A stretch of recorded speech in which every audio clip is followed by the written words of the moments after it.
Right. ఇక నా ఫైనల్గా తిరుపతి దేవస్థానంలో శ్రీనివాస్ గౌడ్ గారు వెళ్ళిన తర్వాత మాట్లాడారు. దాని మీద సీరియస్గా తిరుపతి దేవస్థానం చైర్మన్ గారు రియాక్ట్ అయ్యి లీగల్ డిపార్ట్మెంట్కి పంపించారు, ఆయన మీద ఇమీడియట్ కేసు పెట్టమని. సో ఆ రెస్పాన్స్ని ఎలా చూస్తారు?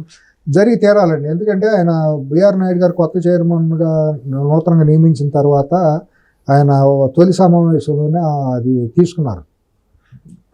తిరుమల కొండపైన కెమెరాలు కానీ మాట్లాడటం కానీ ఉంటే ఇమీడియట్గా మేము యాక్షన్ తీసుకుంటామండి. అది చాలా ఆరోగ్యకరమైంది, చాలా మంచి నిర్ణయం అండి.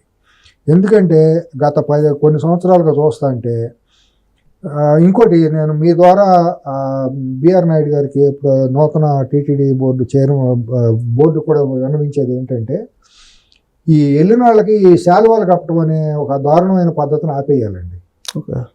ఈ శాశ్వస్త్రం అనేది బూత్ అండి. అది శాశ్వస్త్రం కాదు, అది వ్యవసాయం కాదు, అది ఊరినే ఇలా దీన్నే మామూలు ఏదో కప్పటం కూడా ఎరుపు కూడా కప్పుతున్నారు కానీ దానికి పవిత్రత లేదు, పాడు లేదు. అది వేసుకుని ప్రతి ఒక్కరు పెద్ద గ్లాడ్ రాగ్స్ అంటారు చూడండి, వయ్యారు భావనలు నడుపుతూ ఉంటాయి, క్యాట్ వాక్లు చేసినట్టు లోపల నుంచి బయటకు వచ్చేసి మేము గొప్ప వాళ్ళని చూపించుకుంటాం, ఎగ్జిబిట్స్ చేయటం, దాన్ని టీవీలో చూపించడం. ఇవాళ జడ్జి గారు పలానా హైకోర్టు జడ్జి గారు సతీ సమేతంగా వెళ్ళిన జడ్జి గారు ఒక 20-25 మంది తంబగా వెళ్ళటం, అదే ఫోటోలు గుడి ముందు నిలబడి, మంత్రి గారు వెళ్ళిన మంత్రి గారు 100 మందితో ఫోటోలు దిగటం, ఎమ్మెల్యే గారు 10 మంది వెళ్ళటం, ఫోటోలు దిగటం. ఈ దరిద్రం చూడాలి ప్రజలకు అవసరం. అది కూడా అక్కడ టెంపుల్ ఎదురుగా అవసరమా అండి?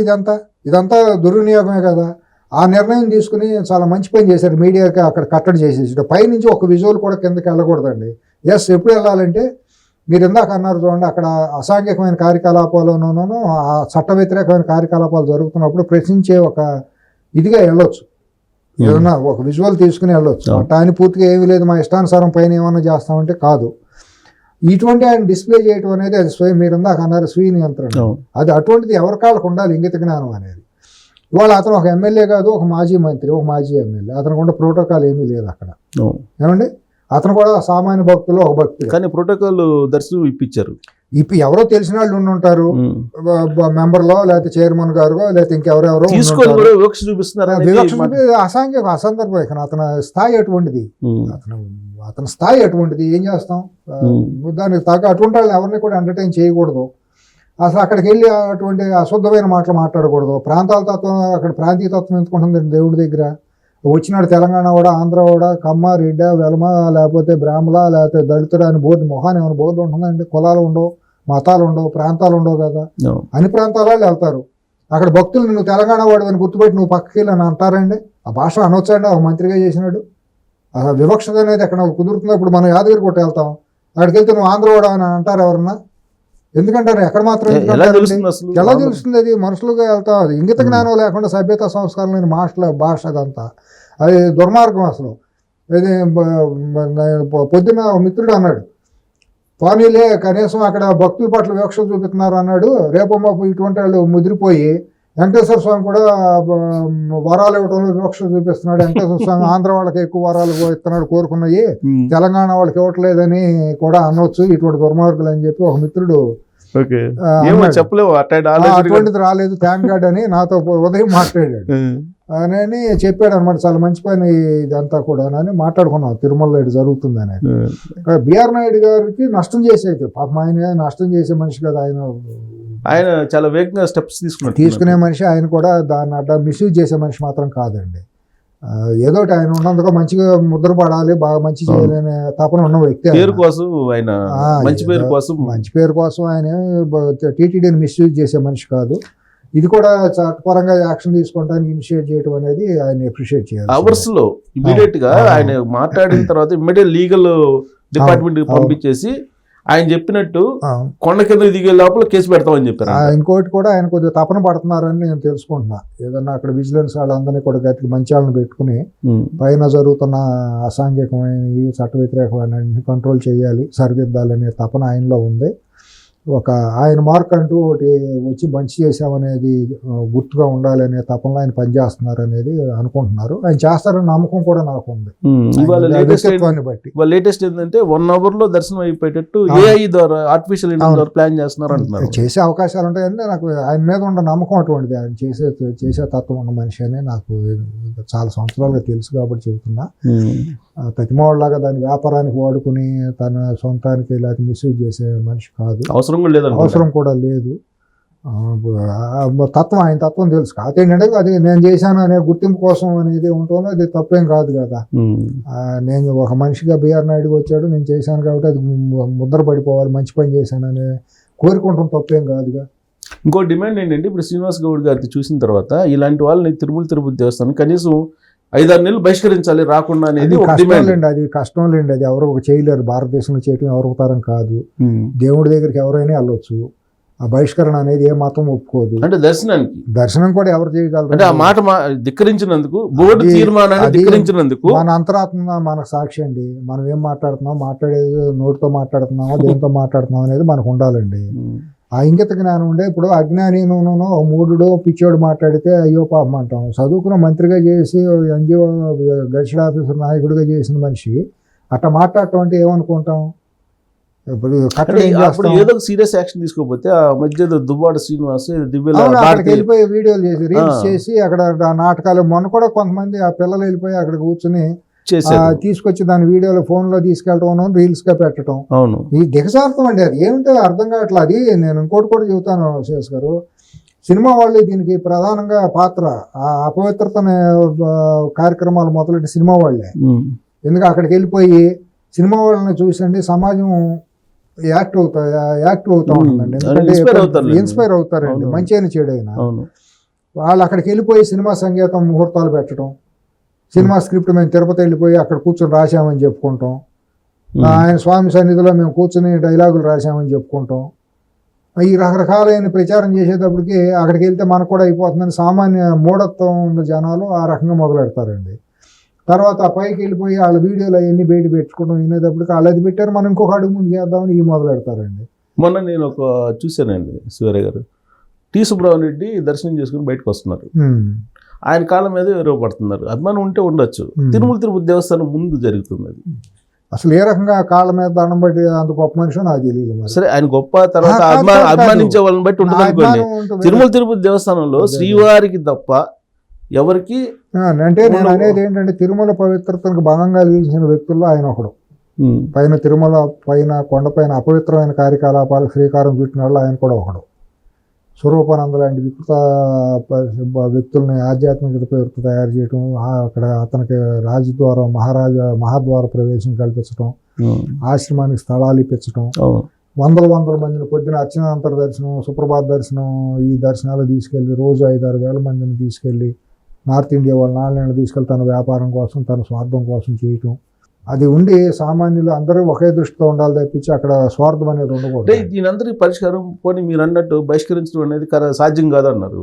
అసలు అక్కడ కెమెరాలు షూటే బ్యాన్ చేసేసి అది చేసేసి ఆ వాయిస్ ని బయటికి రానివ్వకుండా కిందకు పోయి మీరు ఏమన్నా మాట్లాడుకోండి, ధర్నాలు చేసుకొని ఏమన్నా మాట్లాడుకోండి, బస్ స్టాండ్ లోనో అక్కడ మాట్లాడుకోండి అని చెప్పడమే కానీ మీడియాని కెమెరాలని అక్కడికి నియంత్రణ చేయాలండి. రోజా గారు వస్తారు నెలకు ఒకసారి, ఆవిడ చూపిస్తారు, ఆవిడ మాట్లాడతారు, చూపిస్తగానే అది యూట్యూబ్ లో పెడితే అది ఒక జనాలు పూల మంది చూసి దాని మీద ఇదేమి లేదు, శవాల మీద పేలాలు వెళ్ళుకున్నట్టే.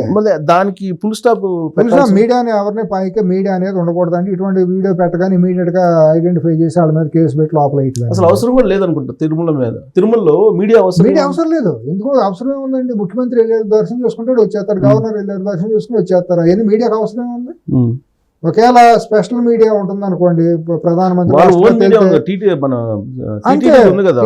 ఎస్వీబీసీ ఉంది కదా, వాళ్ళు లైవ్ చేసి వాళ్ళు ఇస్తారు, ఫుటేజ్ వాళ్ళు ఇస్తారు, వాడుకోండి.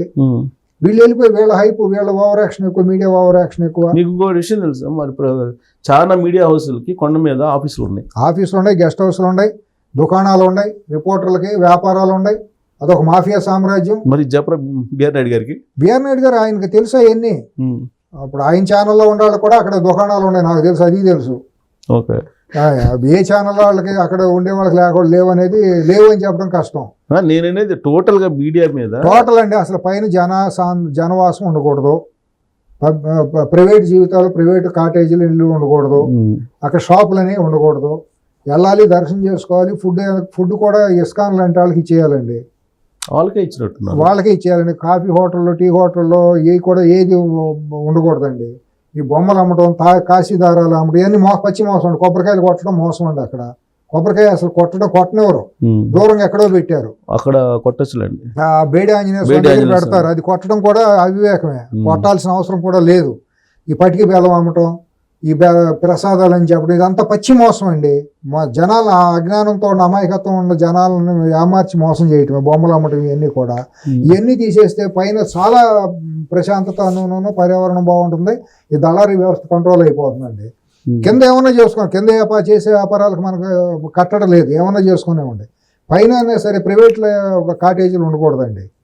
అర్చకులు ఎవరైతే ఉంటారో అర్చన చేసేవాళ్ళు, పురోహితులు పైన ఉండే పోర్ట్లో ఉండే ప్రసాదాలు చేసేవాళ్ళు, ఏమన్నా నిత్య నైమిత కార్యక్రమాలు, కళ్యాణాలు చేసేవాళ్ళు వాళ్ళు ఉండొచ్చు. ఒక్కొక్కటి చేస్తున్నట్టున్నారు, అదే ఒకేసారి చేయలేరు. అదే మహా పెద్ద దారుణమైన మాఫియా ముఠానండి బాబు. ఆ పైన ఉండే ఉద్యోగస్తులు వాళ్ళందరూ టచ్ చేయడం కూడా కష్టమే, కొంచెం మొండి మనిషి కాబట్టి ఒకటి చేస్తారు అనుకుంటా. ఇంకోటి ఏంటంటే అక్కడ 3 నియోజకవర్గాల మీద వాళ్ళ ప్రభావం ఉంటుందండి. తిరుపతి, శ్రీకాళహస్తి, చంద్రగిరి నియోజకవర్గాల 3 మీద కూడా ఉద్యోగస్తుల వేలాది కుటుంబాలు కదా. వీళ్ళు కనుక ఏదైనా ఒక పార్టీ, అధికార పార్టీ వాళ్ళు కనుక స్టెప్స్ తీసుకుంటే వాళ్ళు అక్కడ మొత్తం ఓటు బ్యాంక్ అంతా పోతుందేమోనని భయం వీళ్ళకి ఏర్పడుతూ ఉంటుంది. పెద్ద మాఫియా ముఠాలు అన్నమాట అండి. అందరూ అన్నిటి ఉద్యోగస్తులు ఉన్నారు, పురోహిత బ్రాహ్మణుల్లో కూడా కొంతమంది మేము దర్శనాలు ఇప్పిస్తామని చెప్పి కిందకు వచ్చి హోటల్లో పోయి 50 ఏళ్ళు 25 ఏళ్ళు అని చెప్పి బేరాలు చేసుకుని వెళ్తున్న వాళ్ళు తయారయ్యారు. మీడియా సంస్థలో మేము చేస్తామని ఉన్నారు, కానీ కట్టడి అయింది, మొన్నటిదాకా జరిగింది. సో ఇప్పుడు శ్రీనివాస్ గౌడ్ మీద తీసుకున్నటువంటి శ్రీనివాస్ గౌడ్ మాట్లాడే అవకాశం ఉండదా ఎవరు? అది రావాలి, మాట్లాడకుండా ఉండే భయం అనేది కలగజేయాలి. ర్యాపిడ్ గా చైర్మన్ నిర్ణయం తీసుకున్నట్టేనా? చైర్మన్ బోర్డు కూడా బోర్డు అనేది తీసుకుని తీరాలి. అట్లా విజిలెన్స్ వాళ్ళని కూడా గట్టిగా బలమైన వాళ్ళు, మంచిగా నిబద్ధత కలిగిన వాళ్ళు పెట్టుకుని, ఎప్పుడు విజిలెన్స్ అనేది చాలా కీలకమైన బాధ్యత అండి. కొండపైన ఈ దొంగ టికెట్లు అమ్మటం, ఈ అసాంఘిక కార్యకలాపాలు చేసే వాళ్ళని పట్టుకుంటాం, ఇవన్నీ కూడా బాగా విస్తృతంగా చేయాలండి ఆయన నాయుడు గారు. దానికి ఒక బలమైన టీముని పెట్టుకోవాలి, మంచి పోలీస్ ఆఫీసర్లని టీంని ఎత్తుక్కుని, కొంతమంది సివిలియన్స్ని కూడా వాలంటీర్లను కొంతమంది తయారు చేసుకుని, భక్తుల్లో వాలంటీర్లను పెట్టుకుని, బాబు మా దీనికి విజిలెన్స్లో కూడా మీరు కూడా ఎప్పుడన్నా ఒక వారం 10 రోజులు ఉంటాయంటే చేదోడు వాదోడుగా వాలంటీర్ పెట్టుకుని బ్యాడ్జ్ పెట్టుకుని తిరుగుతూ ఉంటారు ఎక్కడెక్కడ. ఇప్పుడు RSS లో VHP లాంటి వాళ్ళు కూడా భక్తులు కొంతమంది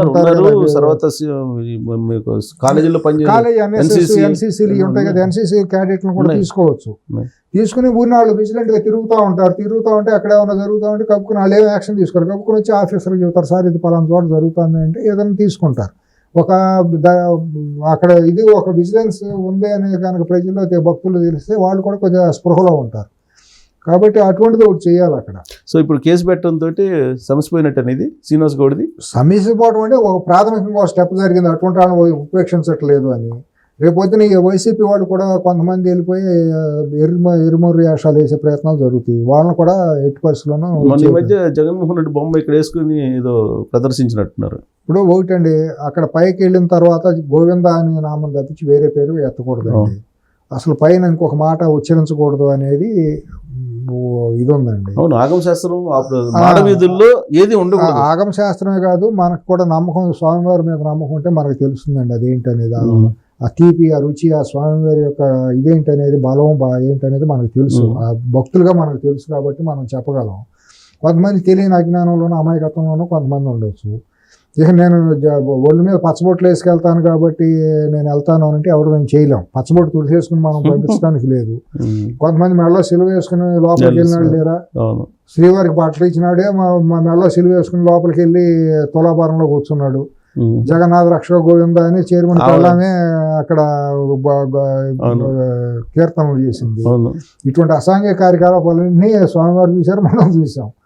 అవన్నీ ఎరాడికేట్ అవ్వాలి కాలక్రమంలో, ఇవన్నీ భాగమే. ఇవన్నీ కూడా మంచి మార్పుకు శ్రీకారం చుట్టి అక్కడ ఏంటంటే పేద భక్తులు అందరికీ కూడా మంచి దర్శనం జరిగి మంచిగా ఫుడ్ దొరికితే నరుడే నారాయణుడే అండి. వచ్చే పేద భక్తుడే నారాయణ స్వరూపం.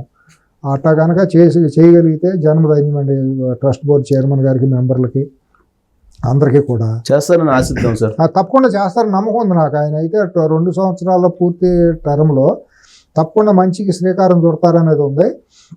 ఇంకోటి ఏంటంటే ఆయన ఈ జడ్జిలు అనే భయం కూడా తీసి పారేయాలి.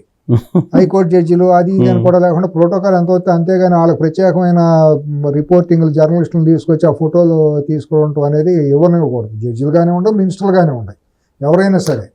ఆయన వెంకటేశ్వర స్వామి ముందు ఎవరైనా ఒకటే కాబట్టి అసలు కెమెరాలో ఫోటో ప్రదర్శన అనేది కనుసూపు మేర ఉండటానికి వీల్లేదు అని చెప్పి భక్తులకు కూడా ఎప్పటికప్పుడు వినపం చేయాలండి. మీరు వచ్చిన వాళ్ళు ఎదురుగా ఫోటోలు దిగటం అనేది ఎవరినైనా సరే ఉపేక్షించకూడదండి.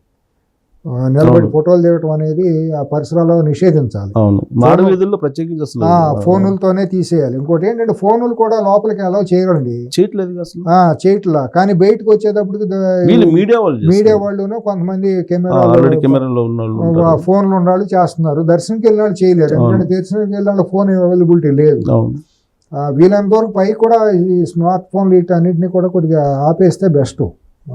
దాన్ని కష్టపడి చేయడం కష్టం, కానీ ఏదో చర్యలు తీసుకోవాలి. పవిత్రతకినూ అక్కడ శుభ్రతకి ఎక్కువగా అవకాశం. స్టెప్ వేశారు కాబట్టి మంచి స్టెప్పే పడింది, పర్వాలేదు. ఆయన వరకు పర్వాలేదు.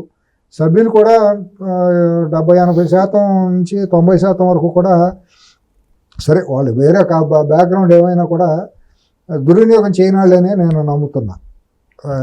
మిస్యూజ్ చేయనాడు, మార్పుకి అయితే అడుగుబడి క్యారెక్టర్ ఉండాలి, పూర్తి స్థాయి మార్పు రావాలని కోరుకుందాం. అంటే కొద్దిగా క్యారెక్టర్ ఉండాలి అని నేను అనుకుంటాను. అంటే 100% నేను సర్టిఫికేట్ ఇవ్వడానికి నాకు అర్హత లేదు, కానీ ఎందుకంటే నేనే గురుగంధం అయినప్పుడు సర్టిఫికేట్ ఇచ్చారు. ఎవరో ప్రతి ఒక్కడం గురుగంధలమే, ఏదో తప్పులు ఉంటానే ఉంటాయి మనకి. ఒక మనిషికి గొప్పవాడు అని చెప్పి మనిషి ఎట్ అవుతాడు. మనం నిరంతర విద్యార్థులు సమాజంలో, జీవితంలో ఏదో మాట్లాడుకుంటూ ఉంటాం. మంచి జరిగితే మంచి, చెడు అంటే చెడు, మంచి జరుగుతుందని కోరుకోవాలి.